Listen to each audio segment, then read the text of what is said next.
Welcome to our Saturday Simulcast, joined by Brian Newbert. And I'm Alan Carver from GoldandBlack.com. I think you can read that over to the side, figure out who we are if you know who Brian Newbert is, to say the least. You want to thank, What does that mean? well, to say the least, or to say a lot. We're off to a great start here, You make but it sound like I'm a person of infamy. you are. But that person of infamy also likes to talk about the Union Club Hotel. We appreciate their sponsorship of Saturday Simulcast and Brian's rap videos. And Vicky Wicks and Company have been a great supporter of us for all these years. And a reminder too, you can click at the very bottom. If you're watching this on YouTube, you can subscribe. There's a special deal for YouTube viewers. We'd like you, as Brian always says at the end of his rap videos, if you make it all the way through this, you ought to be a subscriber to our site. So You are just degenerate enough to be right up our alley. that is correct. And there is That's a the way I put special 2 months for $1 offer for YouTube folks. Of course, there's annual subscriptions as well. Information on how to do that, in addition to all of our products at GoldandBlack.com. Brian, it is May. You've been hot on the trail the last couple of weekends in Indianapolis, and then our little road trip to Hoover, Alabama, Birmingham. Was it Birmingham to Hoover, or were you only in Hoover? Well, you have to go through Birmingham to get to Hoover. So Yeah. I guess I stayed in Birmingham, but all the games were in Hoover. And I'm told the Hooverians aren't crazy about being referred to as Birmingham. Ah, So I've been careful to say I was in Hoover. I don't want any of the Hooverians to get mad at me. Hoover's a very nice place. Um, Birmingham's a very nice place too. So yeah, I was in well, it's Hoover. interesting because Hoover's where they have the SEC media days too, right? I mean, they've Yeah, created a name for there them. were actually SEC logos on the exit off of the interstate I was taking in and out to get from my hotel in Birmingham to Hoover. So it's um, obviously there to indicate that that's where the SEC gets together to have their media day. Um, they had their meetings in the off season in Destin. So, um, but Which their media days are in the Birmingham area, Hoover. Hoover? I don't know where. I don't know what hotel or facility or whatever. Maybe the Chick-fil-A there. I have no idea. But some really nice athletic facilities there in Hoover, and just a nice place. All right. Well, looked at obviously Purdue only has one scholarship in 2025. And you looked at 2026. It's so amazing to me that we're even talking about that. I say this every time. I'll first ask you about Trent Sisley, just in terms you said chance to see him over the last couple of weekends. You've seen him a lot over a period of time. An interesting dynamic because Purdue does have one scholarship in that class, and Sisley is a very talented, highly guy that certainly seems to fit into what Matt Painter and company want to do. But there may be more dynamics to that down the road. Give us what you see in him, but also some of the thought processes Purdue may recruit this person sooner than later. Though, as you've said, it is a process to when he makes his final decision. Yeah, the one perception of this I've been trying to head off here is like, Trent Sisley is the one guy that has an offer right now for that one scholarship class. He's the one guy Purdue's recruited for a very long time. I don't want people to conflate that with it being a Trent Sisley or bust sort of thing. Yeah. You know, I think Sisley's a good player. I think he's a high floor player. I think he's the sort of player that Purdue has won with. And I think it's very important at this stage in Purdue basketball history for Purdue to not deviate from what got it to where it just got. Just because it got to that place, it doesn't need to go changing and trying to go get a different type of player. It needs to do the exact opposite. It needs to keep doing what it's been doing. And Trent Sisley is what Purdue's been doing. He's that kind of steady, really solid, fundamentally sound kind of player uh, with a pretty solid skill set for what will be a stretch four man in college. He's got some perimeter skill to him. He's got some interior ability. He plays hard. He's smart. He's a good, functional piece and structure. He's got a good basketball mind, that kind of thing. That is what got Purdue where Purdue is right now. And you don't ever stop prioritizing those players. With that being said, I think that, you're in a position here where this 2025 player is projected to walk onto a team, not walk on as in not being on scholarship, but Yeah. join a team that is going to presumably have Braden Smith, Fletcher Loyer, and Trey Kaufman as seniors, Camden Heide, and Miles Colvin as juniors, and a whole bunch of experience in the 6-man freshman class that gets here in like a month. That could be a Final Four type of team. And when you look at what happened this last season, Lance Jones was that final piece of the puzzle, and Right. the puzzle doesn't come together the way it did without Lance Jones. So viewing that scholarship as kind of a last piece of the puzzle sort of possibility is probably the best way to go about this. Who knows if Purdue ends up with only that one scholarship, but I think Purdue would be wise to, not narrow itself, not box itself in on any one player, here or there. That's why I don't want people to think this is Trent Sisley or you don't sign a recruiting class. Yeah. I think, the transfer portal is what it is. Matt Painter doesn't want to do anything more than supplement that way. I think making the Lance Jones comparison is dangerous because Lance Jones worked out as well as possibly could have been expected. Absolutely. That is not something you can bank on. That is not something that is going to necessarily replicate itself on an every year basis. You're in the portal. So just assuming that if you can add a transfer to that 2025 team, assuming you could go get Lance Jones again, would be a very dangerous assumption to make. So I think that, for the time being, it is Trent Sisley. If he wants to commit, you take him in a heartbeat. If this draws out a little bit more, which there's every Right. reason to think it probably will go into the fall, Purdue would be wise to give itself some options here. I'm sure that's in, on its mind. I do think Purdue's in a great spot with Sisley. I do always worry about, when push comes to shove on a Southern Indiana kid, can he say yes to Purdue? In conjunction with saying no to Indiana. I don't have any real reason to believe that is a deal breaking issue, but it is always something to keep in mind. Notre Dame and Michigan State are very much in this too. So it's not just an either or type of situation with Purdue and Indiana, but Purdue's invested a lot of time. Matt Painter has been to Santa Claus, Indiana, 9 or 10 times or something like that to see Sisley over a span of many years. So I think this is a situation where Purdue's put a ton of time in, a ton of investment in, and they're obviously not going to walk away anytime soon. It's just a matter of what ends up happening and when it ends up happening. Yeah. Was it Cole Seafried and John Goldsberry from Santa Claus, Indiana? I can't Yeah. remember who the Yes, one they with both went to Heritage Hills too. pardon me? They both went to Heritage Hills Yeah. also. That's Right. where Just Trent Sisley goes to school. we like to digress as much as possible. But you look at who you saw in terms of class of 26, and you've written about it pretty extensively on the site and encouraged folks to take that dollar and become a member or think about that as well. But what'd you see in the 26 class? And what, as you start to develop that, what is Purdue looking for? What will be the makeup of that class in terms of numbers? And I know that's kind of a nebulous term right now, but what are some things that people need to watch for as Purdue starts to look at that class? Well, the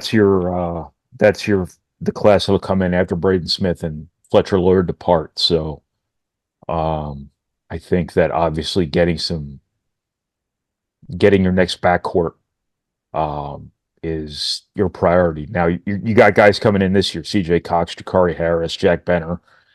So assuming that the next guys you sign in 2025 have to come in and do that year what Fletcher Loyer and Braden Smith did last year, that's not necessarily a great way to frame this either, because there will be other guards on the team. But I think it's important that you go get your next point guard. CJ Cox and Jakari Harris can be that guy probably, but I think, Braden Smith is really taken Purdue in a bit of a direction offensively here, where that true point guard, those true point guard qualities have really kind of come to the forefront. And not that they weren't important before, it's just Purdue hasn't had that sort of guy. And Purdue is, obviously looking at a lot of guards. Talon Kinney from the Cincinnati area is an early priority and an excellent player, just an excellent player. Big physical, um, kind of scoring minded point guard who can shoot, get to the basket, use his body and length really well. Has a good first step. A tough kid, a competitor, has a great energy to him. Just a no brainer type of guy. So I think that's where things kind of start. But where things start and where things finish are often very different. There's going to be a long process involved here, and a bunch of guys are going to end up getting recruited. There's a player who plays with Sicily, Luke Ertl, from Mount Vernon, who is kind of oozes Purdue. He's a tough player. He can shoot. He's got some competitiveness to him. Former football player who just has a lot of winning qualities to him. I think Purdue's going to end up looking at him pretty hard. But that's just a starting point. Those are just two guys I saw this weekend. That's not the board, so to speak. The board isn't going to be assembled until like next summer.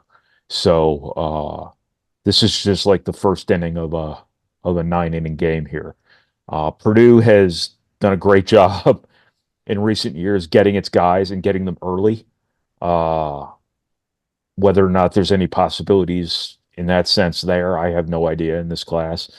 But that's what Purdue's track record has been. I don't see any possibilities here. It's not to say there won't be for Purdue to get any early commitments in this class, but I you don't argue with history. It happens every year, right? Purdue's got all its class in place by easily by the fall normally.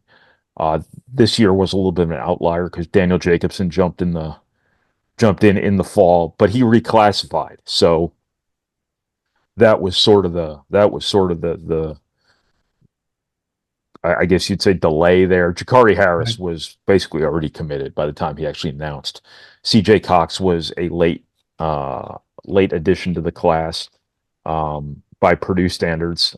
He committed in like October or something like that. I think part of that had to do with the fact they just liked him better than Travis Perry, but also I think they were just not wanting to wait on Travis Perry much longer. So there were some circumstances with those guys, but a few of the guys in that class were obviously already committed going into the fall, and that's been kind of the norm for Purdue, which has been a huge advantage for them because when their classes are wrapped up early, right, they can get early starts on the next class. So wrap up one class early, get an early start on the next class, you have a better chance of wrapping that next class up early, and the whole cycle continues.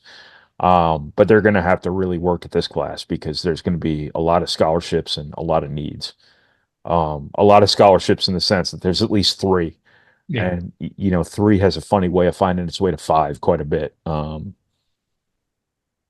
knows how it's going to end up, but it is going to be a higher numbers class, and it's going to be an important class given who you lose coming out of that year. Yeah, you've had a chance to talk to Matt Painter. I'll have more stuff on the site this week from that discussion. You look at where Purdue is, and all the discussion about continuing to do things the way Purdue's done them, and you've been pretty straightforward. That's an important way to do things and the right way to do things, and yet that isn't the way it's being done around the country in terms of even UConn. UConn had some homegrown players, obviously, but it had two or three guys that were huge contributors to what the Huskies had to win the national championship this year.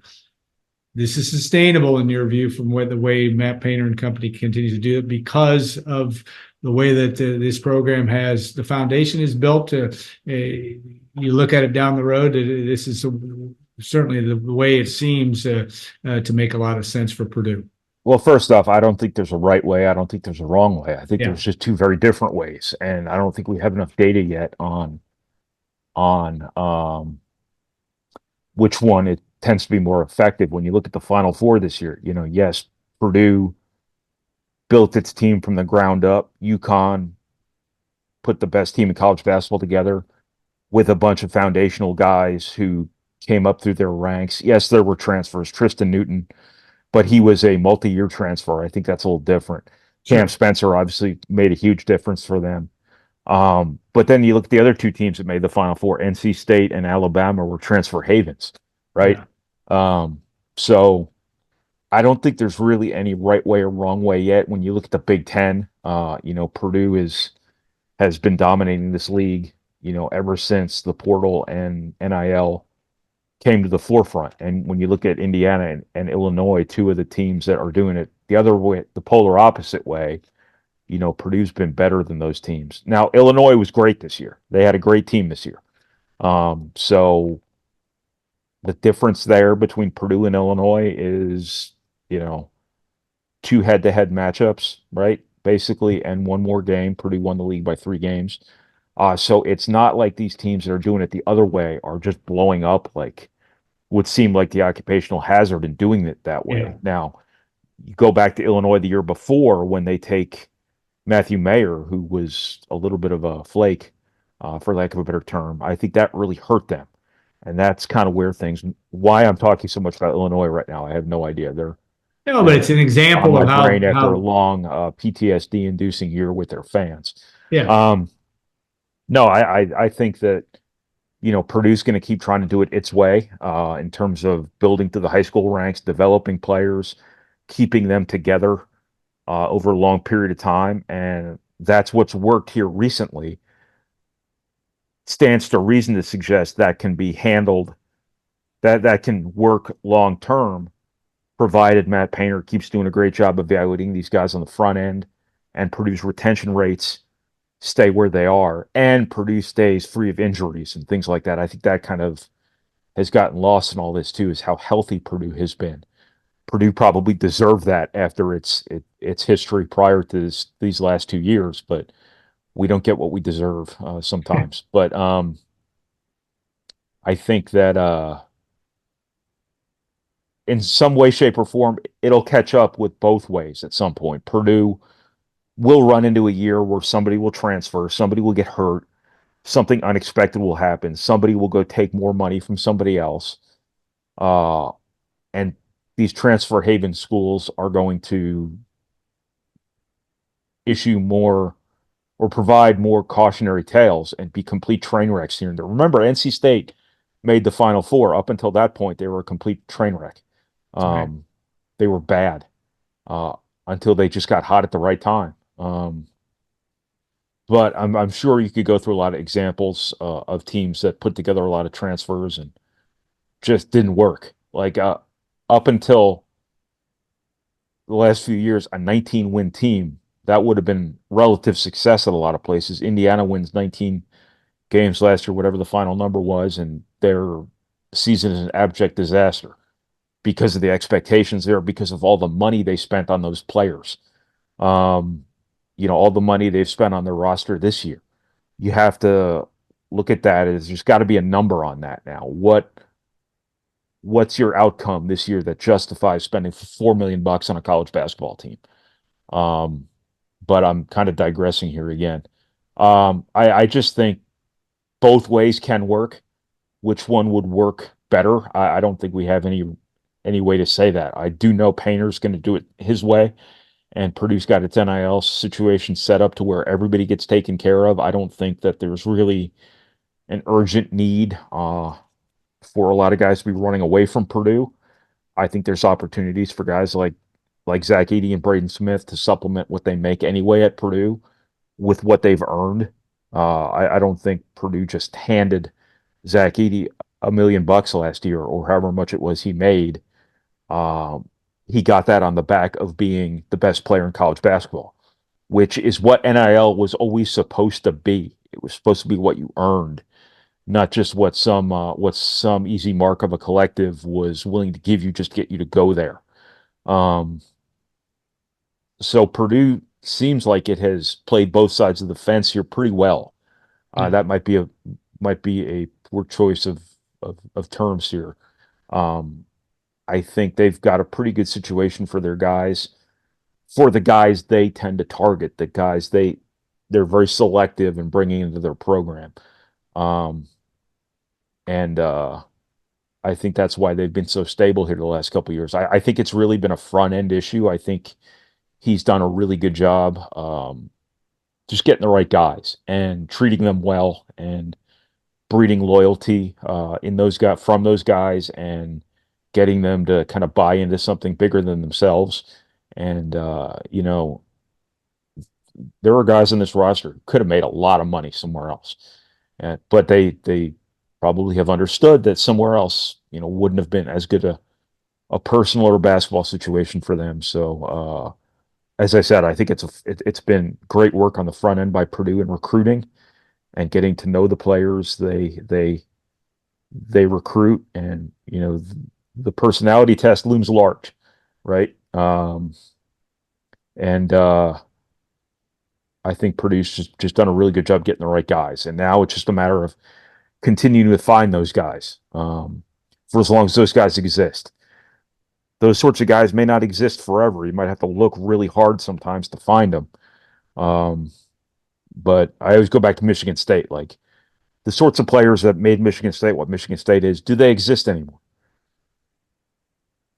I don't see typical Michigan State teams here. Why I'm talking about every other team in the Big Ten more, I'm talking about Purdue. But it dives into how I don't Purdue know. navigates the future without question. It's kind of a cautionary tale sort of thing. Me bringing up these other schools, but the other part of this too is some of the broad changes that may again becoming a college basketball, college football, whatever, might change all this again in like 2 years. We're clearly on our way to revenue sharing, however that's going to look.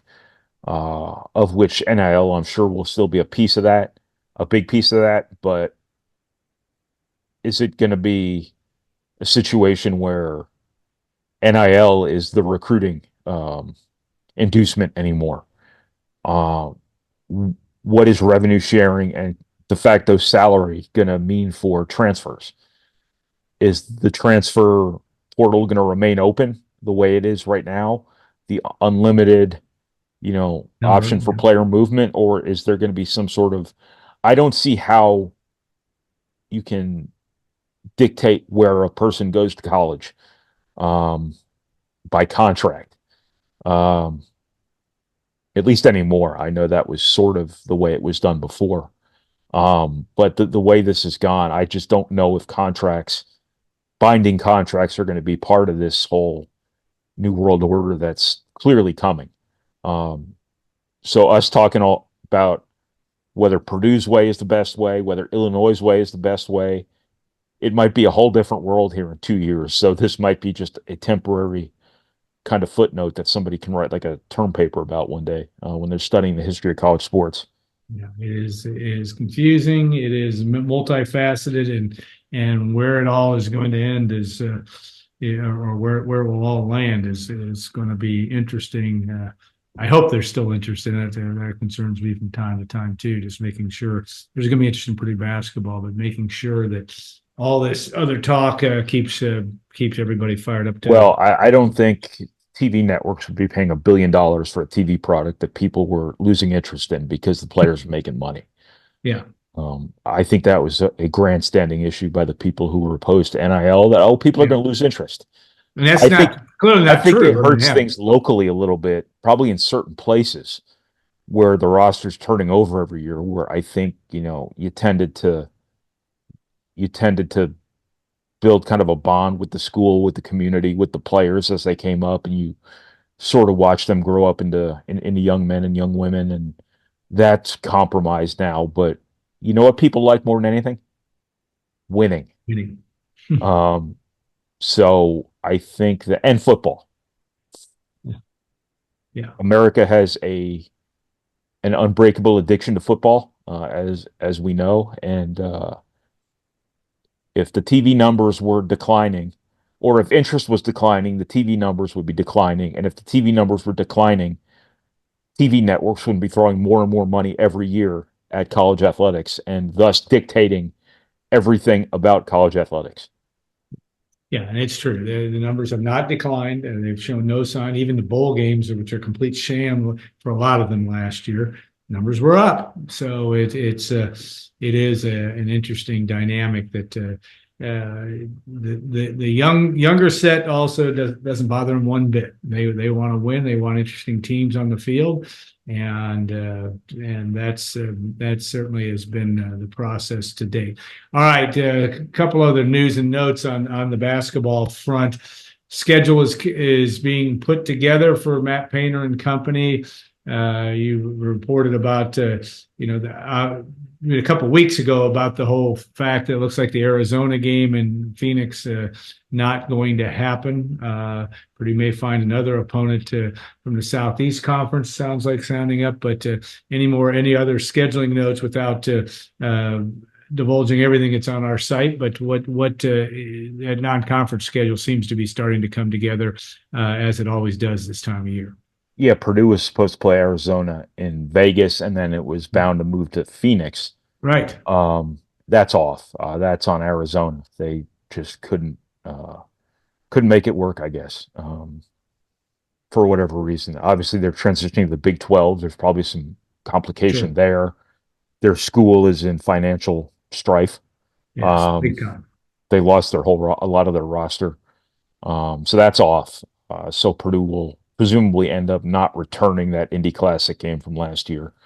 Purdue's going to play Auburn in Birmingham. I have learned the contract is not necessarily finalized yet, but we're moving in that direction, as they say, when they have to, launder the reality of it. Otherwise, um, sounds Milwaukee's like due to play Marquette, right? Is that yeah, they've got the home set up with Marquette. They go to Marquette this year.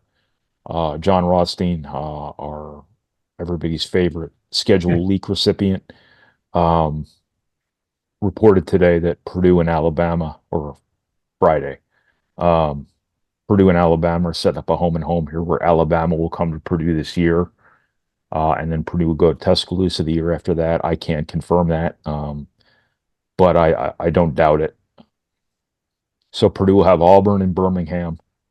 I don't know if that's a situation where Auburn then comes to the Indy Classic the year after that, um, or something like that. But so it'll be Marquette on the road. It'll be Alabama at home. It'll be um, Texas A&M and Indy right? as kind of your big three high major games. You go out to the San Diego tournament.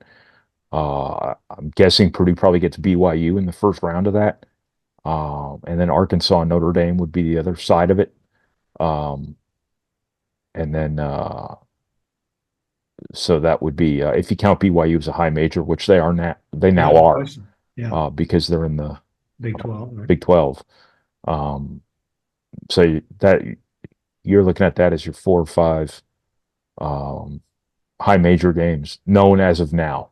As Yeah. of now, there could always be something else that comes out, um, but that's what we know right now.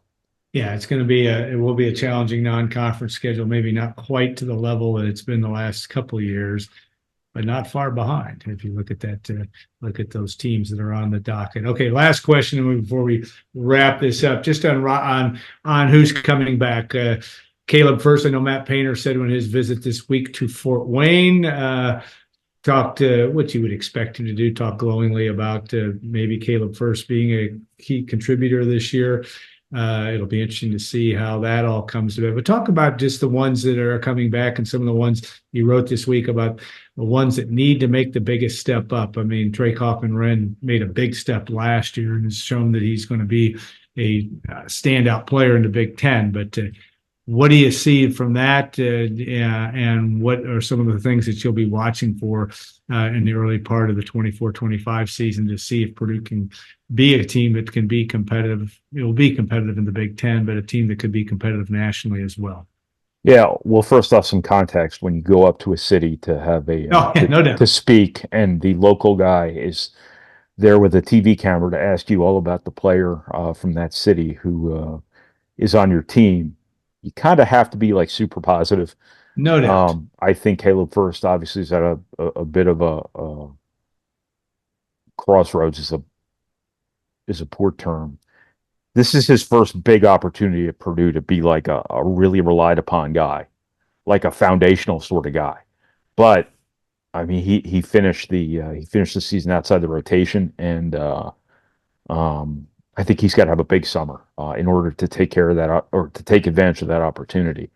Uh, Whether that's in his wiring or not, obviously remains to be seen. Purdue's got some other guys who are going to be vying for minutes there. I think Trey Kaufman-Renn is going to be Purdue starting center. And I think when I say center, I mean like he's going. That's the position he's going to play, not like he's going to be Zach Edey or AJ Hammonds or Isaac Haas or anything like that. He's going to be their starting center, and then after that, it's Will Berg, Caleb First, Daniel Jacobson, maybe Raleigh Burgess as kind of a combo guy. Um, Competing for that backup job. And then if you think you need a third center, or you could always have a flex guy, a 4-5. Um, that's kind of what the fray looks like there. Um, but I think, one of the stories of the season obviously is going to be, Trey Kaufman-Renn kind of sliding into that um, go-to post score role, which is I keep saying it's like being Steve Spurrier's quarterback in the 90s. It's like you slide into that role and you get numbers. That's just how it works. But it's gonna put a real onus on his decision making. If he's effective enough as a scorer to command being defended a certain way, he's gonna have to make a real step as a passer. I think the way Zach Edey did around the same time in his career, it's going to put a lot of pressure on him defensively.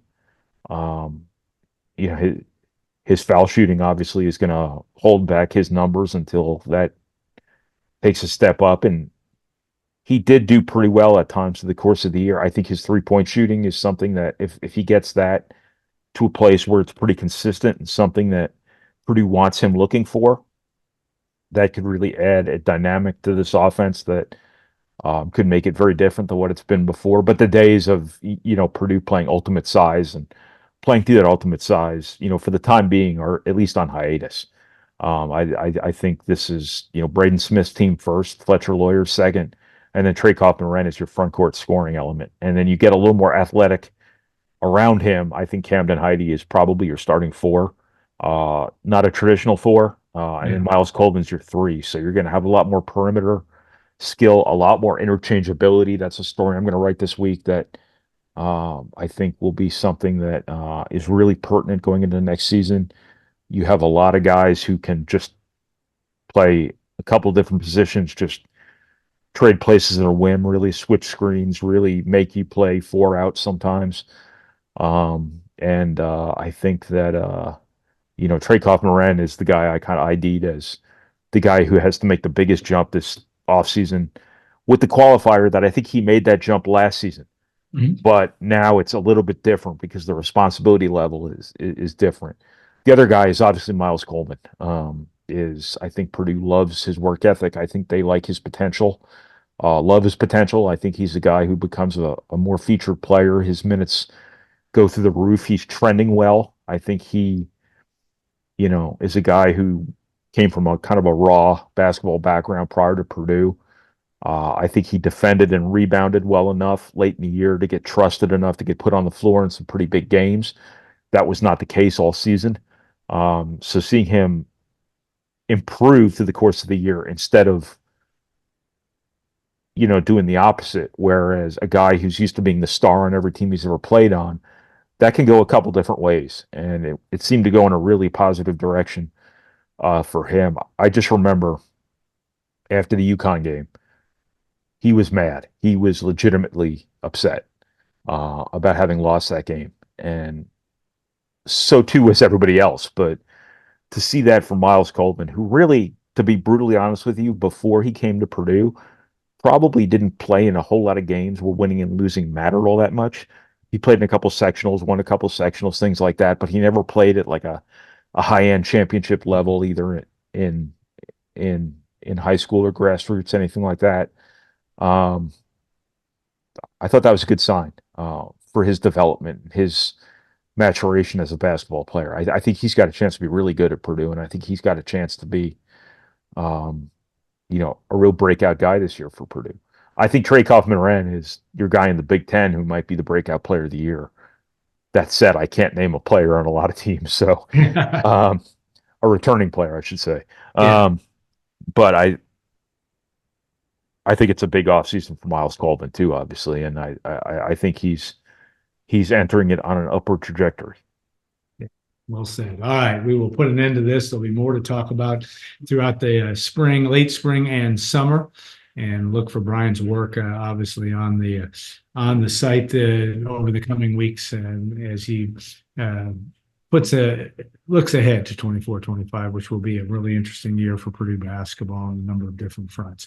I want to thank our sponsor, the Union Club Hotel, and the Boiler Up Bar, Leaps Coffee, 811 Bistro. We appreciate all that goes on there. Big weekend there with graduation Saturday and Sunday. They even had a Friday ceremonies as well, as Purdue is chock full of students graduating this weekend, and the big going on at the Union Club Hotel. Also, a reminder to become a member of GoldandBlack.com. You can click on some information at the bottom of this. If you're watching this on YouTube, we highly recommend, if you've made, as Brian always says, if you've made it to the end here of all the brilliance that Brian has thrown on the table here, it's time for you to become a member. So have a great week, everybody. Thanks so much for watching and listening.